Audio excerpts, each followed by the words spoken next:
I've lived for 70 years, and the only consistent meaning I've found in life is evolution. Primarily one's personal evolution from childhood to adulthood, and if fortunate, into the wisdom that comes with old age. It also encompasses cultural evolution, from the Stone Age to our modern society.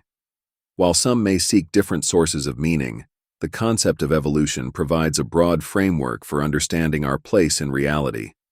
A journey of evolution that requires the effort of lifelong learning and growth. However, this perspective on the meaning of life may not satisfy everyone, for the unsatisfied require faith in an afterlife. Yet, I find the afterlife an excuse for not making the effort to examine life fully. Nonetheless, even without having a meaning for life, each individual lives and identifies with his community. If religious, he is given and accepts some sort of faith-based explanation for creation, powers of good and evil, along with laws or rules of conduct to live by. The individual, completely unaware, will then participate in deterministic behavior based on a belief which is derived from the social norm of the community and period they belong to. The morality of the individual then consists in his fulfilling the duties of his social position. General Introduction to the Philosophy of History, G.W.F. Hegel. The process of humanity, the inevitable future evolution of civilization, is mostly unaffected by individual belief, since each individual is directed not by himself, but by the causal effects of the social construct it lives within. For example, if an individual has concepts and beliefs which are outside of the social norm, society will push against this individual to either isolate them or to eliminate the belief. Religion is that social construct. Even if it is an atheistic political ideology, it is the causal environment that gives form to individual actions. In a sense, we are in a box, a deterministic construct, where the outcome of behavior is predetermined by religion and community. We change or evolve only when outliers envision new norms from outside of this box. Then, we can change what we teach ourselves. What we believe will change, the community will evolve, and thereby affect the quality of life. God is how we define the unknown metaphysical and physical terms like infinite that we cannot comprehend. Human evolution creates new technologies. We expand reality.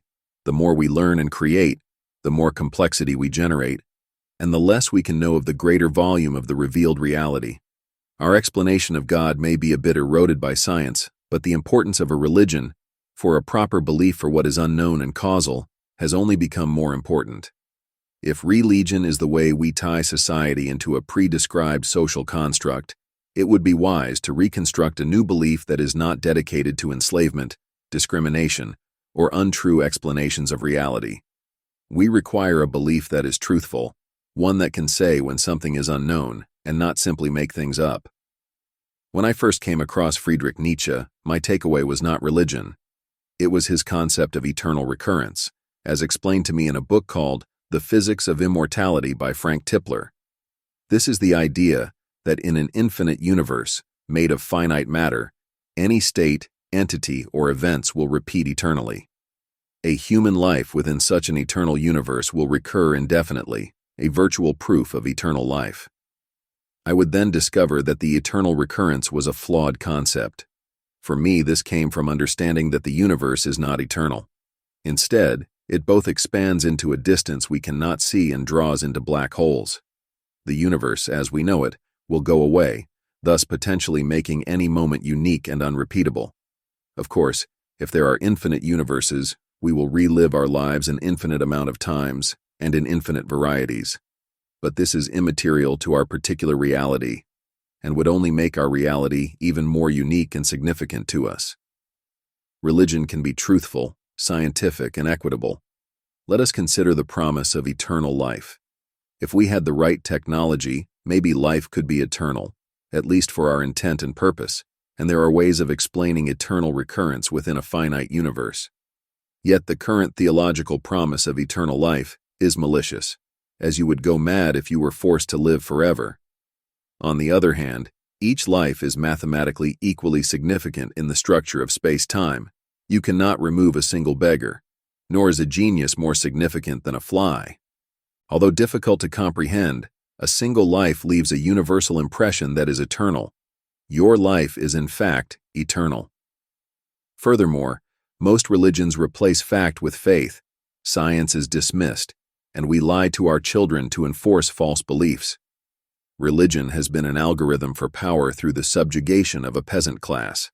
The Latin phrase, in hoc signo vinces, is conventionally translated into English as, in this sign thou shalt conquer. This phrase is the sign of conviction given to us by the Roman Emperor Constantine that Christianity would be the religion of conquest and domination for the West. The realization that all current religion was in fact malicious is what shifted my interest from physics to religion. Please comment so that I can learn and improve these videos, and don't forget to subscribe so you don't miss the next edition in this series. Thanks for watching.